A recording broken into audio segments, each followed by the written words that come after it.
the reason why it's so contested, there is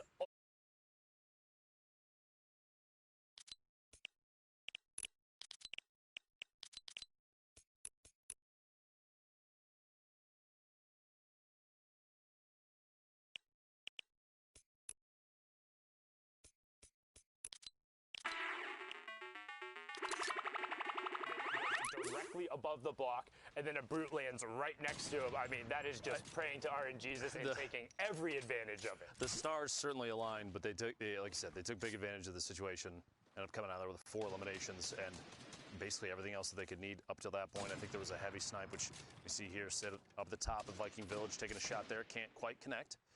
2 players, I believe Rampage is also with him up top there. The third, not even seeing on the minimap, just there we go, right on the screen right there, far north. Rotating across, still taking shots. These guys aren't going to challenge. You have a chance to maybe land a big hit from up here. That's not a Dr. Lupo snipe. You hit those. Imagine a knock from this distance. They might not be able to capitalize on it, but you're going to slow that team down. Somebody's got to go back, try and pick up the revive.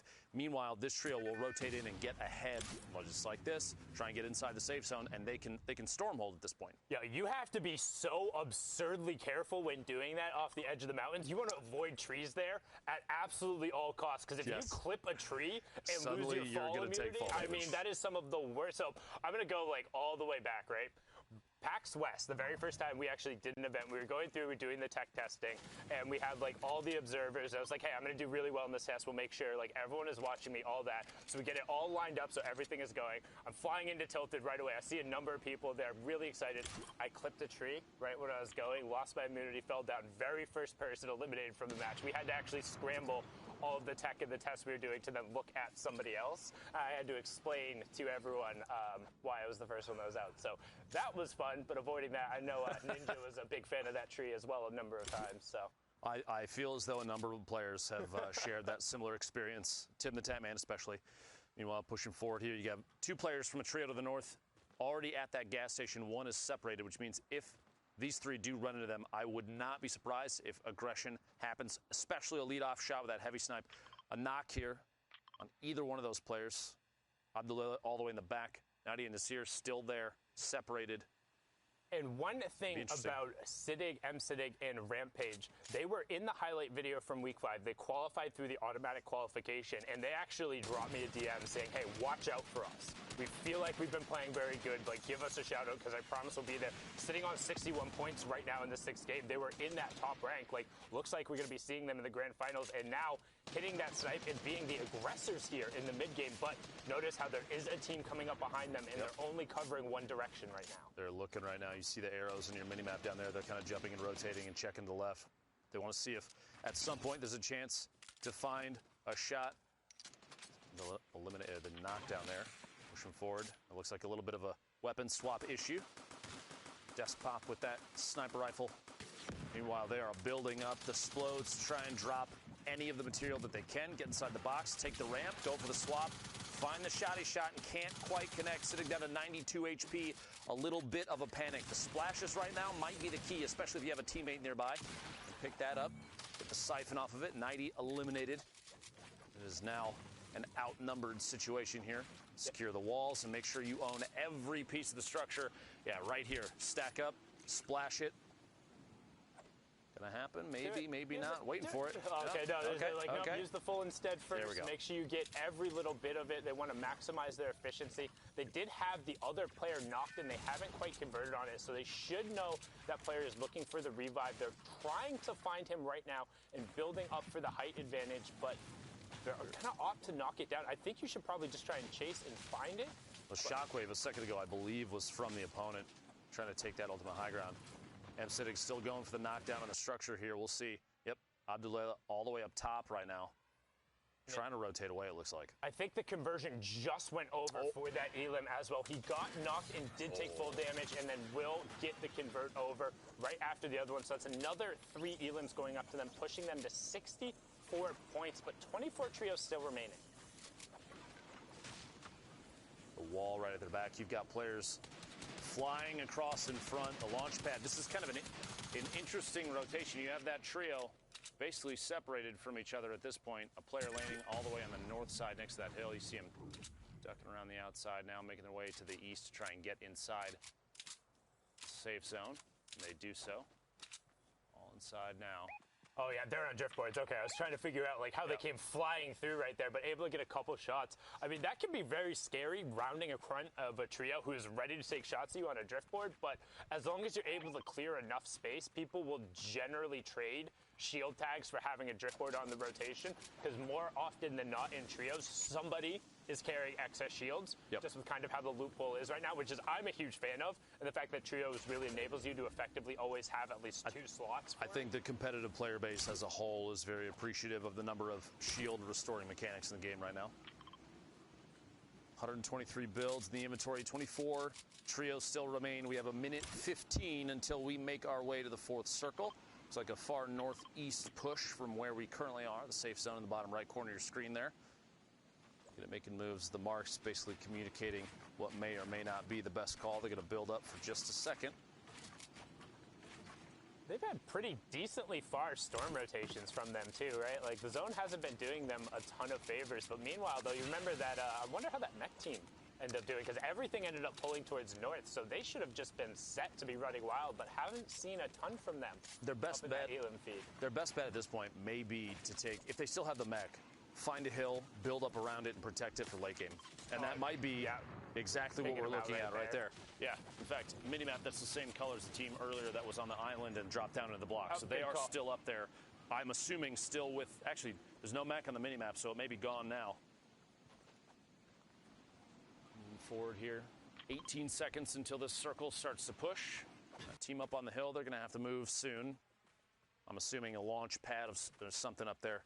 Otherwise, they're waiting maybe a little too long to make movements at this point. Well, you can, as long as you're not on like the far side of that zone, you can outrun it, but that's just always terrifying. Like even this to me is a scary rotation, because you look at the number of old builds that are there. Luckily on the bottom of the map, you know, since you're marking the edge of the zone, there's only really like, well, they don't know this, but we know that there's only one team who's realistic in between there, but passing all of these old builds is terrifying. You can see the driftboard team on the purple coming in, as well as that other team who is on the high ground seems to be making a launch pad rotation since they are so high up and flying at a consistent speed. But as that circle is encroaching, expect Siddig, M-Siddig, and Rampage to run into a little bit. Oh, here they are, boxed up in the mech. They do still have the mech. Yep. They do still have the mech inside the zone now. No reason to leave that just yet. Basically going to wait for an opportunity to drop some rockets. That's exactly what they're doing. The shield bubble, enough to save that team over there, but it doesn't last forever. We'll have to see if they opt to take more shots in a second. Meanwhile, very aggressive push in the top left here, making their way inside, owning the box, and Monksy goes down. Elimination there, putting them at 4 total, 65 points right now. You have to remember, top 15 placement. So when placement points start to come into place, we still have a handful, 8 more teams, 8 more trios need to go down before that even becomes a thing. Yeah, I mean, it's just so much so to get there. You can see Monksy was the solo pushing us into top 23 duos, so only 5 trios have actually dropped over the course, and it's 9th through 12th. We'll be getting that first round of placement points. 5th through 8th getting the next.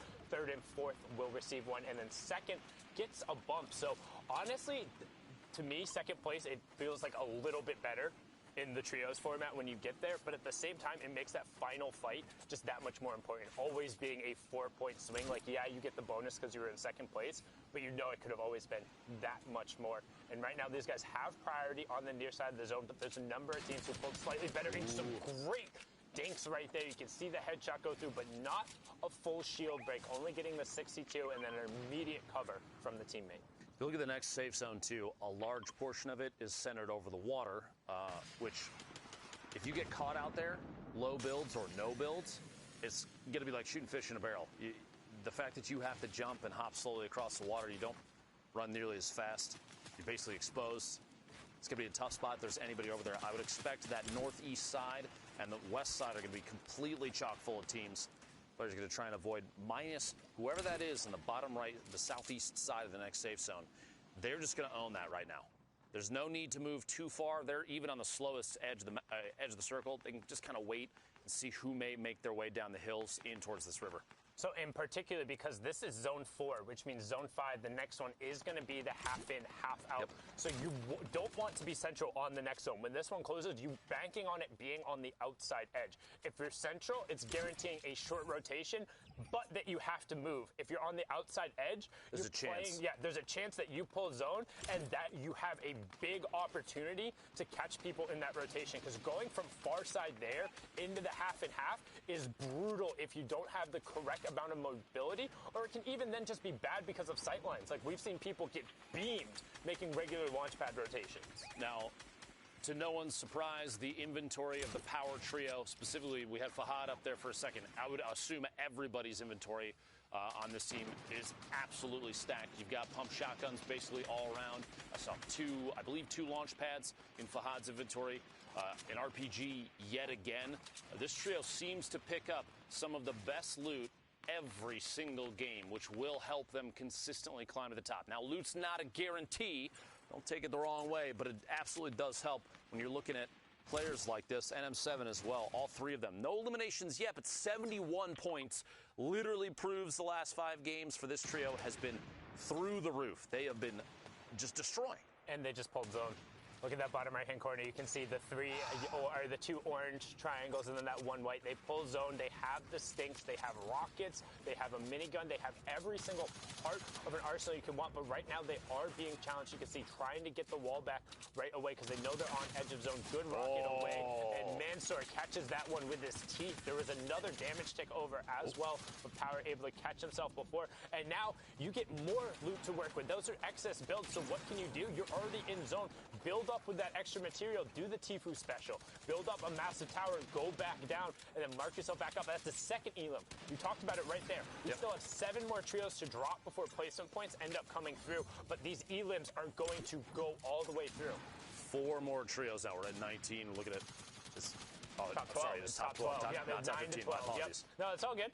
It's it took me forever to get used to the new trios one because there was an extra scoring threshold going through. So when I was counting through and calculating, it always took me forever. But Toggle is somebody who's been impressing me a lot. He's been in a number of our packages just as an individual player, making some great plays. So shout outs to him for again making it into the end game and has a pretty solid loadout. So expecting him to potentially make some more plays here as we hop on board. It's funny you mentioned the Tfue special earlier. Literally sitting on honestly one of the most commonly seen weapons, I think, in Turner's inventory. That scope they are, either that or an infantry, always sitting up top and taking shots. If Toggle can take high ground, put that thing to use. Right now, stuck down here, he and Eska basically in a box side by side to see if they can make their way up down to only a duo. Sigil eliminated earlier in this match, 69 builds.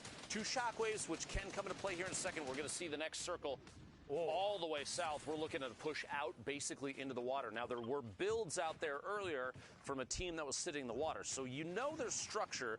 If they were paying attention, they know their structure as well. So you can imagine maybe a push at just the right time since they're they're near the front of this zone. They have a chance to get onto those builds ahead of other players, build up, and put that scope they are to use. That's what I want to see right here from Toggle, and we'll see if he can pull it off. I think that's what he's going for, or he's looking for a quick cone peek right off the bat, knowing that the rest of the lobby has to rotate off of him. He might think it's safer to try and catch a quick pump as somebody goes through, but as I say that, he abandons the cone peek, goes over with his teammate, and you're probably going to see some shots coming out here, and then a shockwave to try and take the high ground on those old builds, as you said. A long-range TAC SMG, here we go. He's looking for it. They're literally already plotting the drop. The shockwave shoots across, maybe a little too far to the left, potentially separated from his teammate. We'll see here in a second. Go on. Down to the bottom right. Yep, now's the time to build up. He has a chance to take the front of this zone. It looks like that's exactly what he's doing. He might be trying to drop down and match elevation with his duo here. That bubble shield from underneath. It's only 60 damage above the threshold. Finds elimination on Suber. Making the way on through there. But that wasn't his knock. They didn't get an E.E.U.U., so that was just a conversion. However, he will pop up on some of the mats, but not the ones he really needed. Now sitting on max metal as we're closing in on top 15, nearing that first placement threshold there. You see Yonks going down there. Some great shots coming out from Toggle, but can he full convert? Instead, goes to the far side, 20 HP. No, he caught himself. Very close. 20 HP remaining. Sitting in the front. This is basically the same situation, except he's on the ultimate low ground, looking for shots to take on players that are going to try and make their way in. He's kind of in the middle of the zone now, and there's going to be pressure from the back. If there's still someone behind him. Looks like it might be clear now, so they're waiting. They might be going for that last shockwave to push their way in. Yep, Toggle indeed did. You see him at the bottom of the screen now.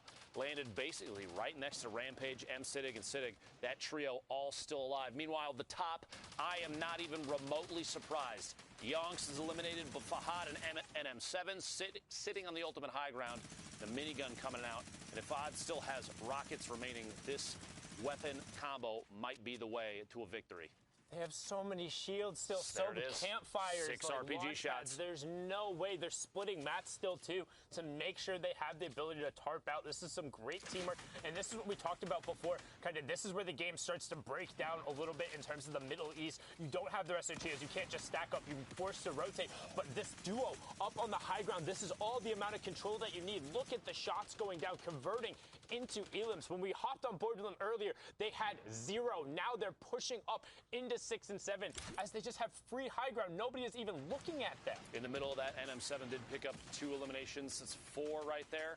2 and 1, a total of 7 for this trio thus far, putting him at 87 points in the final game of the Middle East Heat 1. And we're into top 4, so that's the third to last placement threshold. It's all about top 2 in the VR from here, and there's no way the power trio is going to give it up as Siddig ends up getting dropped there as well. Just love the name Power Trio. Shots still raining down. 5 RPGs remaining in NM7. Inventory, the trap, 2 full shields, a slurp, the pump, and a gold AR.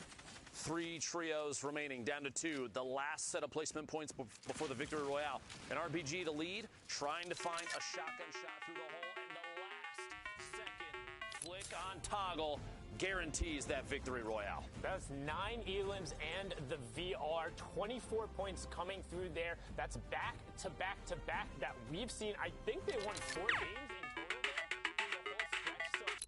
So, wow, Power Trio. Sometimes you're just better. Speaking of better, we have the man with some of the best looks in the house.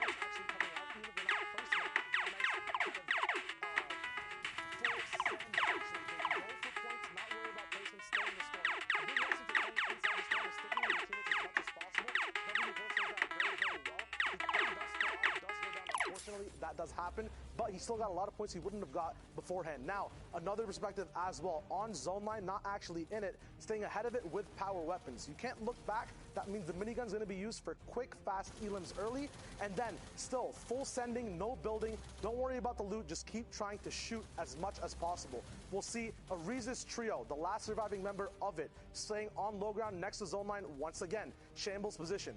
Can't finish out other trios, but chooses for that risky play of gaining positioning first and then going for uninsightful and kind of, random position knocks on people ahead of them. They kind of expect him to go back for loot, but he stays ahead of the circle, uses nice ingenuitous type of peeks from the water down low, and then still tries to commit, does not even care for the loot, still keeps going for those elims, knowing the win condition of this entire game is getting those points. We're going to now flip over to the Power Trio, the powerhouse of the entire Middle Eastern region so far, Power NM7. He's going to be leading the pack with the RPG, gets that quick elim off the top. Amazing game from them, amazing side games as well from people at the back. It was amazing to see. Man, this trio is very quickly making their way into my heart for being a favorite. We'll take a look. Now remember, these are the results from this morning coming out of heat number 1. So FHD, and I think I was corrected, it's Fahad, I believe. We will double check, but Fahad/FHD Yonks and NM7 are leading the pack by a pretty significant margin. Don't forget, everyone here has qualified going on through. But, I mean, we look, where is the trio that, let's see, okay.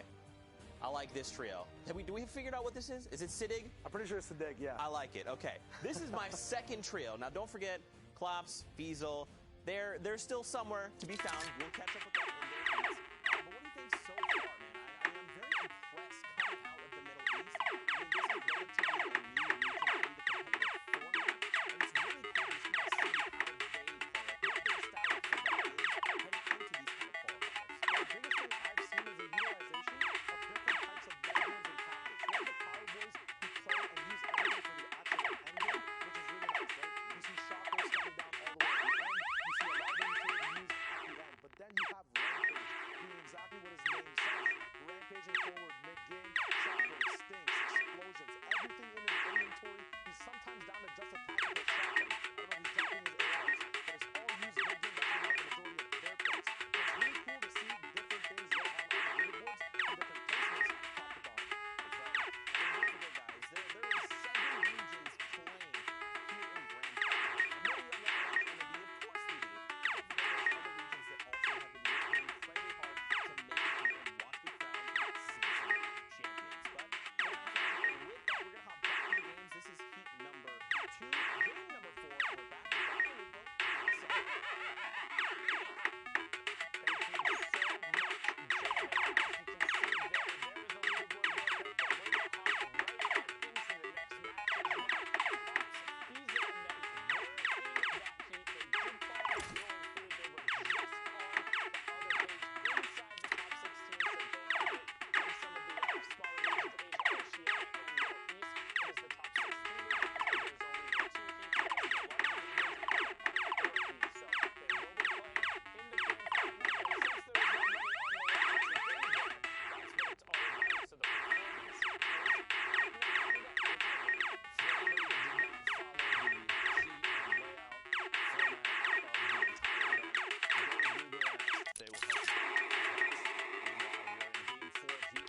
Middle East region, still you see in the top right corner of your screen, just a quick little reminder there, the very beginning of this game. We mentioned Tilted Town earlier. This is one of my favorite personal drop locations right now. Oh, absolutely, because even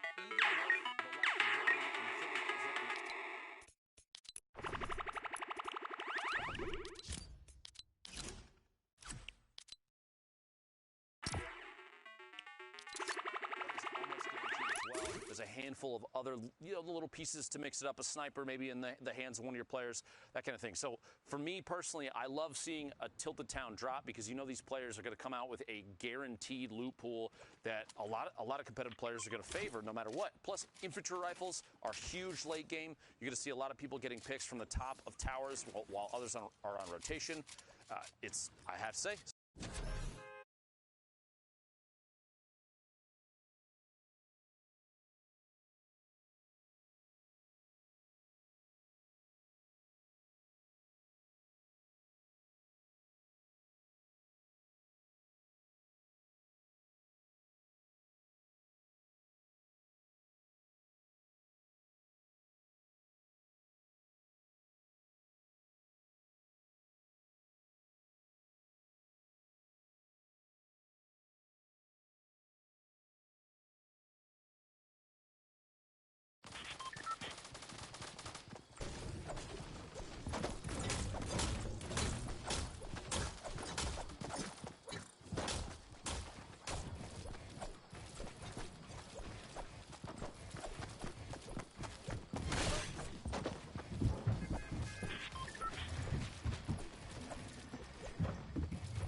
is 27 a tick. But as I say that, Deadshot gets dead-shotted right away. This is the problem with this drop. You're saying it is literally a required split drop, so you have people, your trio